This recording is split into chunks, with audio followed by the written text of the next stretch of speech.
మనం ఆత్మానుసారంగా ప్రతి విషయాన్ని తెలుసుకున్నప్పుడు మనకి కూడా ఒక జన్మ అనేది ఉంటది. ఇందులో చాలా మేటర్ ఉంటది చెప్తే. ఇప్పుడు ఆత్మ మూలంగా జన్మించడం అని కానీ, క్రీస్తు కూడా ఆత్మ మూలంగా జన్మించాడు, నిజమే.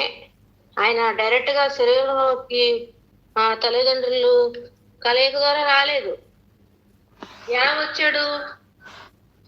దేవదూత ప్రత్యక్షమయ్యి మరియమ్మకి ఇలాగా ఆమె కన్యకు గర్భవతి అని చెప్పి అలా ఆ విధంగా ఆయన వచ్చాడు. అంటే ఒక ఆత్మ అనేది డైరెక్ట్ గా రావడం అనేది జరిగింది మరియమ్మ గర్భంలోకి. మరి ఇక్కడ కూడా ఏమంటున్నాడు ఆయన? సేమ్ అదే చెప్తున్నాడు. మరి అది దానికి మనకి ఇంకా చాలా మెసేజ్ ఉంటది. అందులోకి వెళ్తే మళ్ళా కొంచెం మనం డిస్టర్బ్ అవ్వచ్చు. అంటే చాలా పెద్ద మెసేజ్ ఉంటుంది అనమాట. మనం ఎలా జన్మిస్తాము అంటే కొంచెం తెలిసే ఉంటది మీకు. ఇంకా క్లారిటీగా తర్వాత తెలుసుకుందాం. ఇక్కడ ఏంటంటే ఆత్మ మూలముగా వెళ్ళే మనిషి ఎలా ఉంటాడంట? గాలి ఎలా వెళ్తుందో అంటే తెలీదు.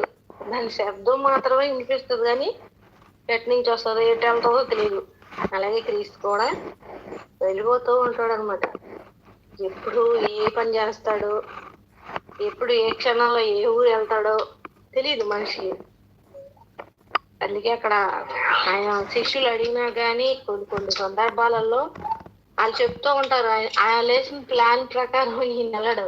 వాళ్ళేమో ప్లాన్లు వేస్తూ ఉంటారు వెనక్కి. అంటే వాళ్ళు దేవుడితో క్రీస్తుతో నడవాలని వేస్తూ ఉంటారు, కానీ ఆయన ఎప్పుడు ఎక్కడికి వెళ్తాడో అనేది ఆయనకి మాత్రమే తెలుస్తుంది. ఆయన వెళ్ళిపోతూ ఉంటాడు అనమాట.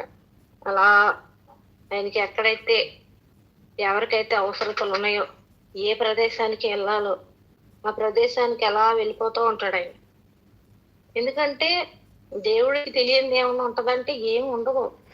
మనిషి కన్నా కూడా దేవునికి ఎక్కువ తెలుసు. కాబట్టి మనం అనుకునేది ఒకటి, మనం అనుకుంటూ ఉంటాం చాలా సందర్భాలలో, ఇది జరిగితే బాగుండు, అది జరిగితే బాగుండు, ఇలా జరిగితే బాగుండు, అలా జరిగితే బాగుండు. కానీ దేవుని చెప్తాం ఏమైందో తెలీదు. నేనే చూస్తాను ఇక్కడే పిల్లలు వచ్చినప్పుడు వాళ్ళు వేసుకున్న ప్లాన్లు వేరు.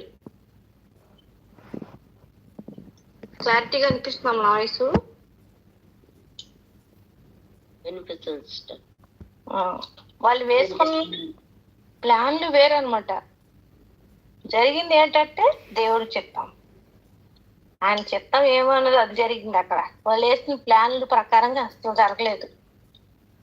ఎందుకంటే మనం అనుకోవాలి, కానీ జరిగించేది ఎవరంటే దేవుడు మాత్రమే. మనం అసలుకే అనుకోకుండా ఉండకూడదు. మళ్ళీ యాకోబు పత్రికలో ఒక వర్ష ఉంటుంది, చదువుకున్నాము. మనం అనుకోకుండా ఉంటే దేవుడే చేసేస్తాడేమో అని అబ్రాహాములోకి మళ్ళీ వెళ్ళకండి. మనం అనుకోవాలి, మన దేవుని కోసం అలా చేయాలి, ఇలా చేయాలి అని మన ప్రయత్నాలు మనం చేస్తూ ఉండాలి. కానీ ఆ సమయానికి దేవుడే దాన్ని చక్కపరుస్తాడు. ఒకసారి చూద్దాము యాకోబు పత్రిక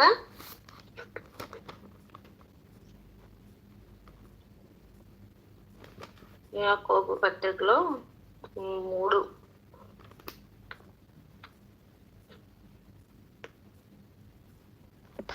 ఇంకెవరికైనా వర్ష గుర్తుంటే చదవచ్చు. చాలా సార్లు చెప్పే ఉన్నాను. రేపు 4:14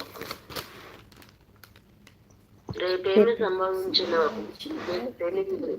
మీ జీవం ఏ పాటిది? మీరు కొంతసేపు కనబడే అంతలో మయమైపోవు ఆవిరి వంటి వారే. కనుక ప్రభు చిత్తమైతే మనము బ్రతికి ఉండి ఇది అది చేతమని చెప్పుకోనవలను. ఇప్పుడైతే మీరు మీ డమమ్ముల యందు అతిశయపడుచున్నారు.